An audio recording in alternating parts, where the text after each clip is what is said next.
Yo dudes! Welcome to Fishless Fish Pie. Fishy fish pie. Vegan, Fish, of course. fish. Okay, yeah. No, this is a really good recipe. Our mom, the great Ismay Flynn, she used to make fish pie for us as kids growing up. This is a tribute to the mammy, obviously no fish.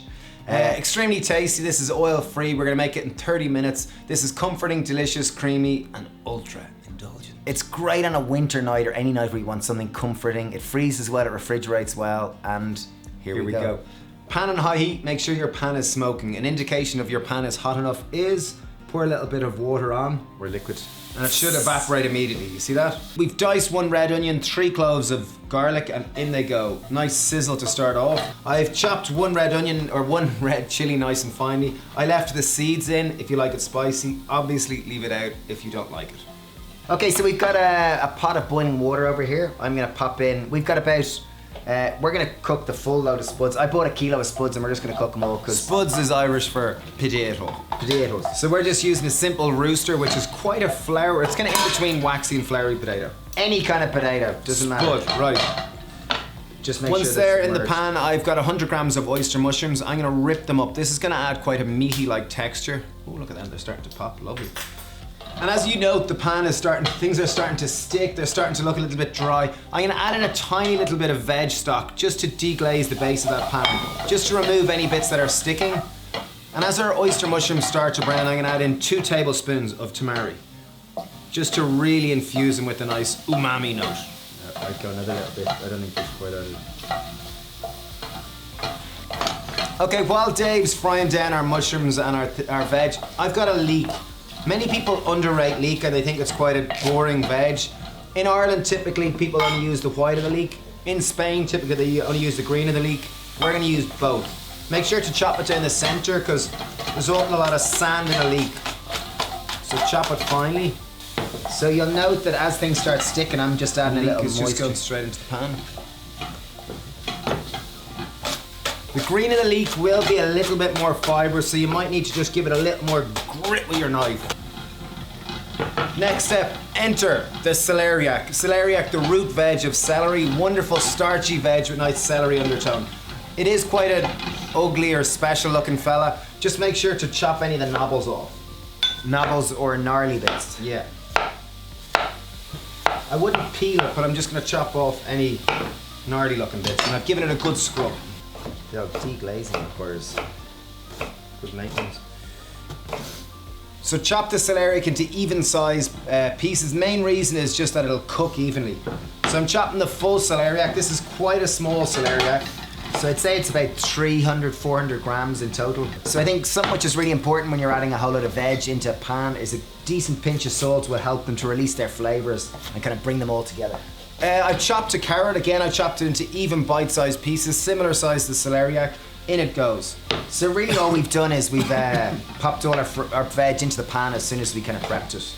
And we're gonna, as Dave mentioned, the salt is gonna help break down the cell wall. I've got a good tablespoon of aramay seaweed. So this is aramay in case you don't know what it is. So seaweed you get in any health food shop, isn't that right? Yeah, you could use aramay dulse, wakame, you could use nori sheets. Just chop them up finely, that's the main thing. So in goes this is about a tablespoon of dried aramay. So we're just gonna put a lid on and allow, what's gonna happen is that the moisture that's evaporating from the root veg is gonna come up and steam the veg. So they're gonna brown and they're gonna sweat. It's just a simple technique that's gonna help develop more flavor. While our veg are sweating, I'm gonna make a cashew cream. So I'm not gonna use coconut milk, I'm gonna make this properly whole Cashew food. cream. Yes, how do I cream cashews? Okay, I have 100 grams of cashews, roasted or raw, whichever you prefer. Raw will probably give you a more creamier, whiter note. I have 250 ml of oat milk or non-dairy milk of choice. Okay. In it Do I need goes- lemon or anything for that or A no? pinch of salt, Okay.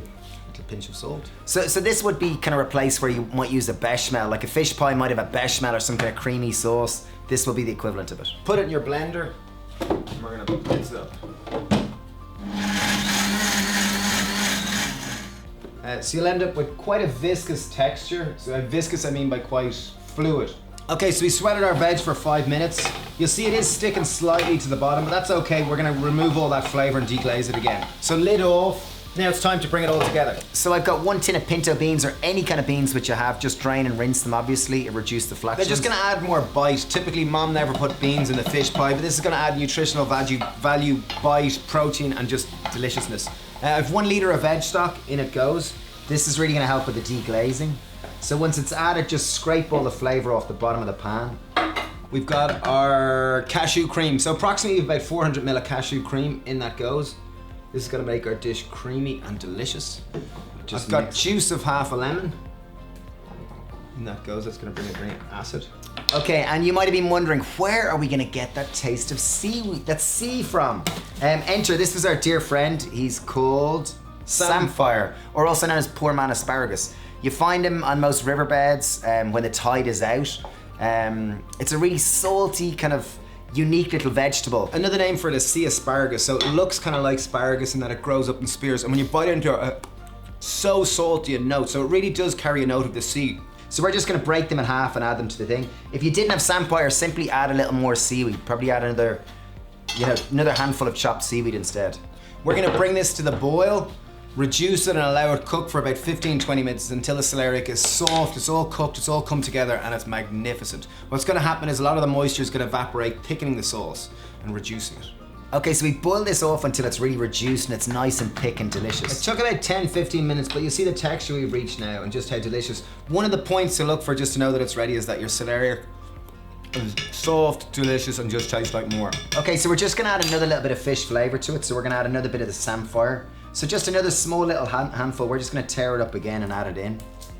I just think it adds a nice bit of flavor, a nice bit of texture. And all we've done is we've simply mashed our potato. We added a little bit of oat milk, a little bit of salt and black pepper, and we reached a lovely kind of mashed potato. So with our potatoes, we put in about 100 ml of oat milk. I put in about a teaspoon of salt and a generous pinch of black pepper. Mash it up until it's lovely and smooth. Yeah.